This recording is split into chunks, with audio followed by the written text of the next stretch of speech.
منبرو محراب فاؤنڈیشن کے زیر اہتمام موسم گرما کی ان طویل تعطیلات میں ایک زبردست کام کیا گیا، اور حیدرآباد شہر کے سلم علاقوں میں بالخصوص، چاہے وہ بابا نگر ہو، اس کے کئی بلاکس، شاہی نگر، ارکنٹا، عثمان نگر، محمد نگر، وادی سالین، وادی مصطفیٰ اور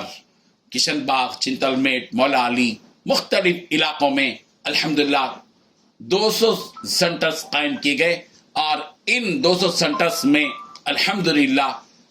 ہزاروں طلباء نے داخلہ لیا، اور یہ سلسلہ جاری ہے،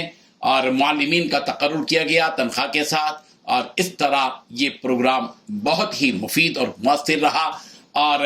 4 جون کو انشاءاللہ روپ گارڈن مہدی پٹنم میں اس کا ایک تعلیمی مظاہرہ بھی ہوگا۔ ہم خواص سے یہ درخواست لے کر آئے ہیں کہ ایک زبردست، ایک بڑا کام ہوا ہے، اور نوجوان بچوں اور بچیوں کو دیندار بنانے اور ان کا دینی شعور بیدار کرنے اور اسلام کی بنیادی تعلیمات حاصل کرنے کے سلسلے میں، اس لیے ہم درخواست کرتے ہیں کہ چونکہ تقریباً 8 لاکھ کے مصارف اس پر ہو رہے ہیں، آپ حضرات اس میں بھرپور تعاون کریں۔